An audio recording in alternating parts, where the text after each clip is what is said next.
Welcome back to Follow the Rabbit, co-hosted by Igor Schwartzman and me, Johannes Kleske. Follow the Rabbit is the podcast where we decode cultural phenomena and explore emerging trends to help you update your mental models of the world. It's about a group behavior pattern around a particular class of object. What I do is pattern recognition. That is a quote that we put on our first website for Third Wave back in 2010, 2011. It's from a book that was very formative for both of us, Pattern Recognition by William Gibson. And for this special episode, Igor and I actually sat down in the same room together to reflect on the book, its characters, its topics. It still feels very relevant to our current times. And we keep coming back to it. It's safe to say that without pattern recognition, we probably wouldn't have gone down this road and in the end started this podcast. So let's dive in to the book that got it all started for us. Welcome back to a special episode of Follow the Rabbit. As you might not have known before, but we're actually in the same room. It's a premiere for this. But actually, not true. We did like an episode together, like the second episode I think we ever did. Where we talked about what we wanted to do. Hopefully none of you have seen this because it was very bad. Please don't look it up. We didn't have good microphones or anything like that. So today we sat down because we wanted to tell you maybe one of the main reasons why this podcast is happening, give you some background from our lives and our experiences. And it might come as a surprise, but a book was very formative to get us here and actually to get us working together for more than 15 years now. And we just wanted to introduce the book and give you some ideas why it's worth reading, but also why it has been so formative for us. Igor, what's the book? Well, the book is it's Pattern Recognition, and if you haven't read it, it's by William Gibson. And I know the eye roll now. White men are talking about a book by William Gibson, the famous science fiction author who is certainly responsible for the word cyberspace and, is very formative to quite a lot of people, actually, both in the way he described different futures and how he managed to, I think, describing those futures through aesthetics. Because while he established certain understandings about technology for himself, the way he expressed those technologies in a popular culture kind of way is mainly through establishing it in an aesthetics context, which made it so much more easy to get into those worlds without being very interested in the technical mechanics. So I think, for example, in comparison to somebody like Neil Stephenson, William Gibson was always much more interested in the cultural and aesthetic expression of a specific future, while Stephenson and Kim Stanley Robinson, for example, are always much more interested in the technicalities of the worlds they're describing. But in comparison to all those other kind of authors, what William Gibson managed to do with pattern recognition, and why it's a book that very much shaped kind of our understanding of what we want to do before we actually knew what we want to do. Maybe we still don't, but at least in that sense that there is an abstract mental model that applies to how we think about our work and how we think generally really how we process things. It's not actually just work related. It's our ability to process and see the world. A mental model is what Gibson managed to capture in this book. And to give you some context, the book was published, we just looked it up, in 2003.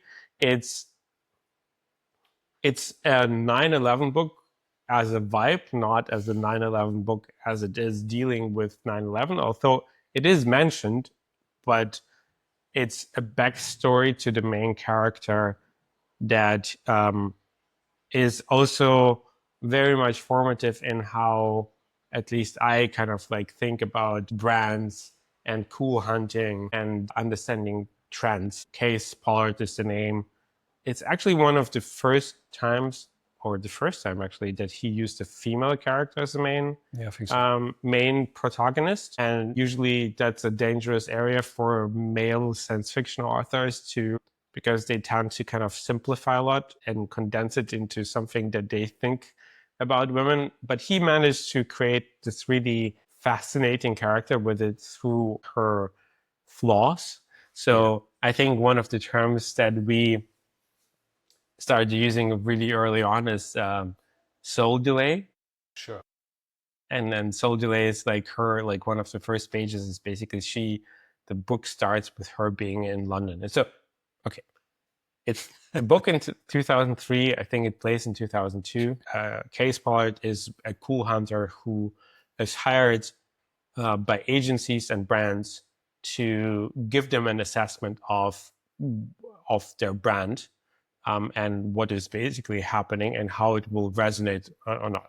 I mean, she's also like, I think like one of her main tasks is just like move around the globe and discover trends. Be the first to see something emerging and then selling it to clients so they can use it for marketing, for communication, for branding.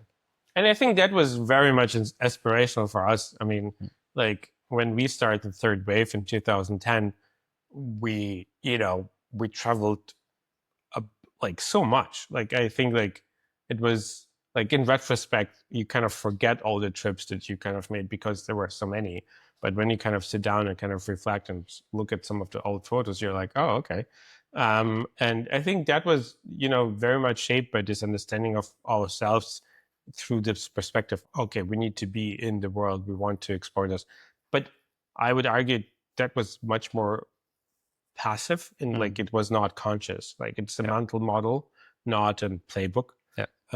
And aspirational in the sense that reading this book kind of gave us a framework of how this becomes also meaningful without knowing how to charge for it. But I think the general first thing was, oh wait, this is a job? Yeah, exactly. Oh, that's brilliant, because I think we both come from a background or just develop this like sense of we're so interested in what's new, what's changing, what's emerging. And then you read this book and like, oh, people make money with this? Yeah. This could be a career. And then, like at that time, there was also Josh Spear who would have like his cool hunting blog. And you're like, oh, okay, this is, I can see this. And like, it felt also not just because it's cool, but because like the best people in this job would always find the things between in between the cracks. Like that's the interesting stuff, not the obvious one. So I think that was also Cayce kind of like there is a scene where that describes how she actually creates value for clients that is so aspirational in the sense that it's silly because they basically just present that's what happens when you do this in real time. There is a scene in the book where she's being presented with a new draft of a logo. And the only thing she needs to do is to just say yes or no. And I mean, who doesn't want to do? I think that's been our career goal ever since. To come to a place where we can just go into a conference room and just write an invoice. That stays between us. But in all seriousness, Gibson managed to portray her also through the sensitivity that she has to the world, which kind of makes it understandable that somebody would actually hire her for that point, because I always described her as a membrane. Like in my head, she's like the membrane, the interface between a brand, an agency, whoever is trying to understand something in the world and the world itself. And because she's this membrane, she can be kind of captured into this kind of context of creating PowerPoints on slides. She is the thing, that the vessel that kind of brings people the insight because she is of the world. And I think that's, I feel like that's the way we also thought about ourselves being embedded in digital communities early on. Do you want to explain the kind of plot that starts from there? Yeah, sure. So she's in London for this like branding job, but she's also been part of an internet forum that deals with the footage. Again, 2002. There you go. But she's basically part of a post-international community talking about something appearing on like video material, video clips appearing on the internet and dissecting that, and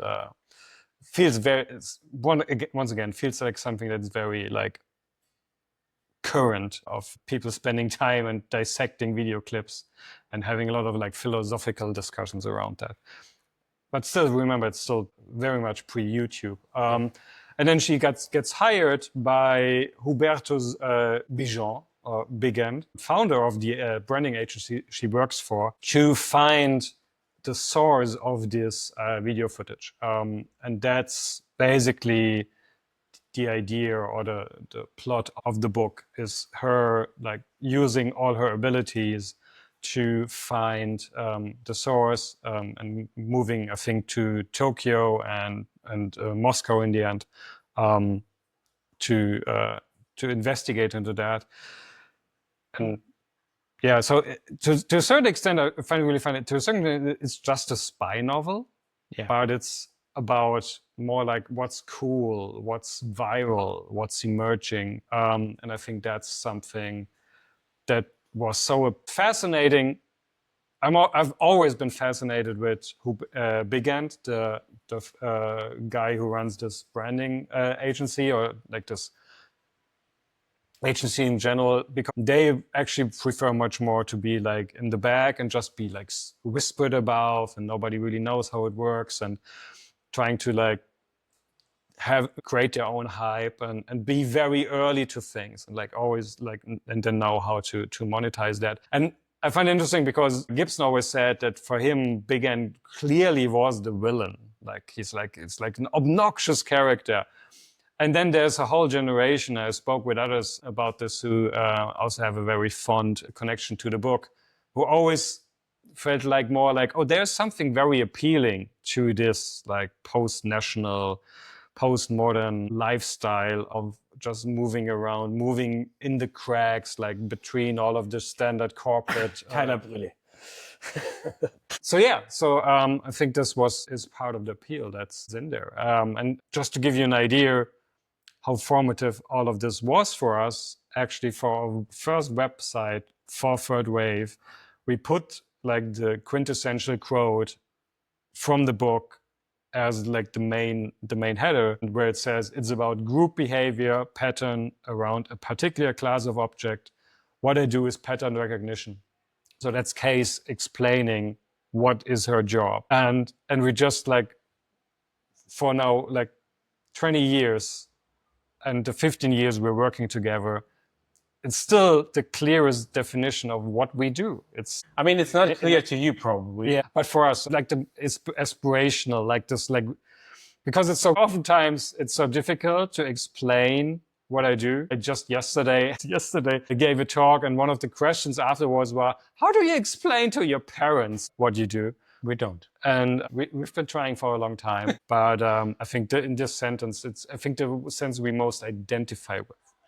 Yeah, and I mean, and as like you said, like it's a good example of like the territory is not the map, and the map is not the territory, in a sense that it is a spy novel, a cool hunting spy novel, but in essence, why also Big End is the villain, and this conversation is happening through Cayce actually quite strongly with others and with herself, whether she should actually accept the contract to hunt for the source of the footage. And the footage, you have to imagine, basically the way he describes the footage is it's an abstract films appearing on the internet in various kind of like corners, because it was pre-centralized internet, and so there was actually corners of the internet where you could publish something and people would find it. And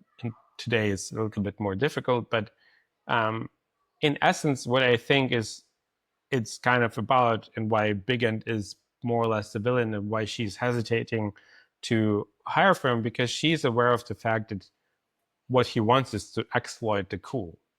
And it is pretty much the playbook that is happening right now when you look at brands collaborating. It's called now collaborating, not exploiting. Collaborating with artists is because they want to tap into the cool that other people have with their communities. And the reason why global brands want to do this is because they're so disconnected from the realities of everyone that they need someone else to take them into the cool space.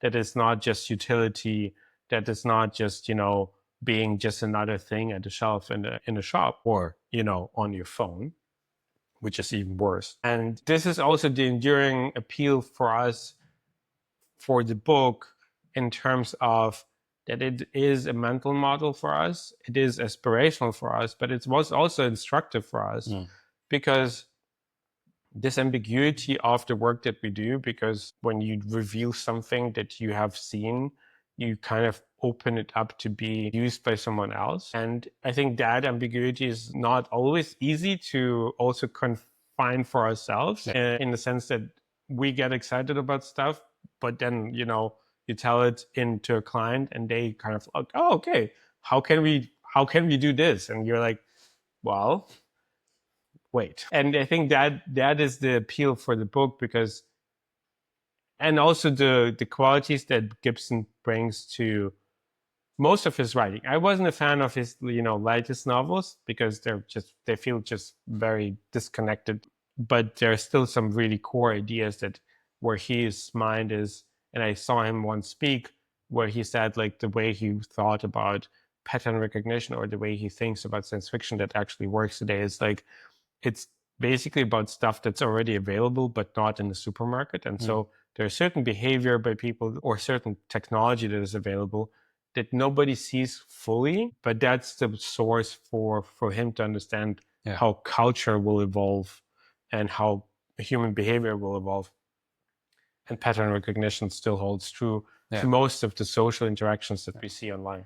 And I think the reason why it still holds true so much, and why I can reread it every year and will always reinterpret it based on what's currently happened, and it allows for that, is because I think Gibson always had this incredible like instinct for where like the zeitgeist is moving, like what's in there. And he might not get the details perfect, like famously never predicting smartphones or something like that, but just the vibe, like the undercurrent. He's so good in that. And that's why you might like chuckle when you hear an internet forum, but just replace it with Discord and it works completely in the current settings. Exactly. You could, if you just replace forum with Discord, you can release this book today and people wouldn't like really like, wait, this feels old. And I think this, and it's interesting because it's also considered or mostly agreed upon that Cayce is the closest character Gibson has ever written to himself. Yeah. So he has written his sensitivity into Cayce, and that's what makes it really interesting. And I think for me, and I think for you too, this is what we connect to very much, the sensitivity to things. She feels her way forward and she has an instinct. And I think that's what always drove us. We were never the ones who like just give me all the data and I will see, give me all the spreadsheets and I will find the patterns and then I will give you the numbers and this will convince you. I can only tell you about the thing that I'm feeling, where I'm seeing things moving. If I can show you the data, it's already too late. It's already way too emerged. But I can tell you about what I'm feeling right now, because I'm being like not even very much intent, but I'm just collecting unconsciously a lot of signals and they create a feeling for them, this sensitivity. I think this is what's always been the thing for us and where we take our own pattern recognition from. And it's also what I would, if you're wondering like, so what do I take from this? First, of course, read the book. Yes. But also, if you read the book, like feel for that vibe and for this idea of, I don't have to have the numbers, I don't have to like put it all clear, but more of like feeling your way forward and of like having an idea where things are moving based on your gut feeling, because your gut feeling is very much informed by a lot of training data about a long time. In a way, I mean, for us, the book was, again, like we've read it many times, but today, or 2025, feels specifically apt to reread it, because obviously book plays before smartphones. And so a lot of the interactions between the digital world and the physical world feel very distinctly disconnected, in the sense that there are scenes where she needs to get home, to get to a computer, to actually access the forum, which doesn't feel like something that, like today it feels arcane. But if you consider the fact that people are buying more dumb phones and are trying to find ways where they're disconnecting, and we talked about third spaces, and we talked about in the previous episode about, fashion designers selling clothes in vintage markets to learn about human behavior. And so there is, I feel, in the way he structures aesthetics and the fabric of the world, something that it feels more resonant now than it would have been, for example, 5 years ago. Yeah. Like the pre-pandemic world was very, very online, and anything that would not consider, this idea of being online would feel stranger than it is today. So I think in that sense, it's kind of an interesting retrospective of how the world is still the same. Like how human behavior, while evolving and changing, is still the same. It was also just a book about, like, our friend Timon talks about fan culture, talked a lot about fan culture, and this idea of how groups of people can get obsessed about certain things and coalesce around that. And again, as Johannes said, to replace a forum with a Discord and you're there. But this core idea that also fragmentation happens in society because some people are in the know for this one thing while others aren't, I think was also very early on. And so reading the book would kind of help you also contextualize how much of it is not new. And I think that is also a very important part where we take a lot of things for granted or take them as something new, while most of the human behavior, even if accelerated or distorted through social media or AI, is really at the core certain things that we inhabit in ourselves that then get accelerated through those tools. There you go. I think now you know why what was so formative for us that we and this podcast is like just the latest expression of that. And we just had the idea of giving you a glimpse into where we're coming from. Hopefully, if you haven't yet, you will take a look at the book. I also hear the audiobook is pretty nice. Actually, it's the one thing I haven't. One format that I out. And if you like this format and you like us to discuss other books that were formative, and there you go. Have a good one. See you in the next one.